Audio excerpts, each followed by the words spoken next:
Welcome. My name is Andrew Barron, and this is Well, It Depends, the podcast where I address financial decisions that can't be answered with a simple yes or no. In this episode, I ask the question, is there a simple path to financial planning? But before we begin, a short disclaimer. This is being recorded on October 29th, 2024. The contents of this podcast are strictly for informational purposes only, and nothing said should be taken as investment, tax, or legal advice. It's important to consult with a professional before making any financial decisions, as the strategies discussed may not be suitable for you specifically. Getting into it. Is there a simple path to financial planning? Well, it depends.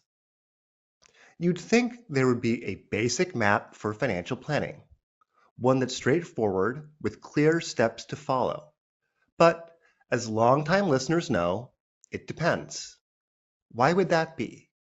This is because everyone's starting point, goals, and circumstances are different. So let's get into why finding one simple plan for everyone is almost impossible. The first thing we have to address is income. Your income is the foundation of any financial plan, but here's the catch. Not all income is created equal. A high earner might have less financial flexibility than someone making less, depending on their lifestyle choices, debt load, or family obligations.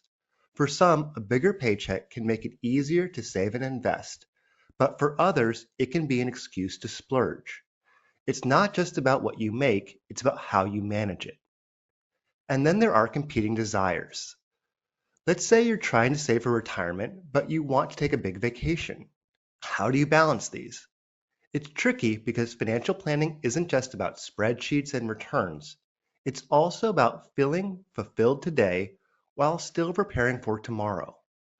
Some people feel content with a basic lifestyle and are okay with stashing away a large portion of their paycheck, while others might value experiences and prefer spending more now, even if it means saving a little bit less tomorrow. This is where personal preferences come into play, and they can be downright irrational. You might have a soft spot for a certain luxury or hobby that eats into your savings. Maybe it's a desire to travel, eating fancy dinners, or even a love for rare collectibles. Is that rational from a financial perspective? Probably not. But it's part of who you are, and financial planning needs to account for these personal quirks. Let's not forget that life happens in unpredictable ways. You could have a perfect plan that gets thrown off by a job loss, a health issue, or an unexpected family obligation. It's one of the biggest reasons there is no universal roadmap for financial planning. You can't map out the unpredictable. Even the best financial planners will tell you they're constantly adjusting plans to match life's surprises. And while there are core principles, such as budgeting, saving, and diversifying your investments, their application depends entirely on your circumstances, goals, and life stages. To recap, financial planning ultimately depends on your income, your priorities, your preferences, and the inevitable surprises life throws your way. It's why having a flexible plan and regularly revisiting it is more practical than chasing after a one-size-fits-all solution. So, to answer the question, is there a simple path to financial planning? Well, it depends.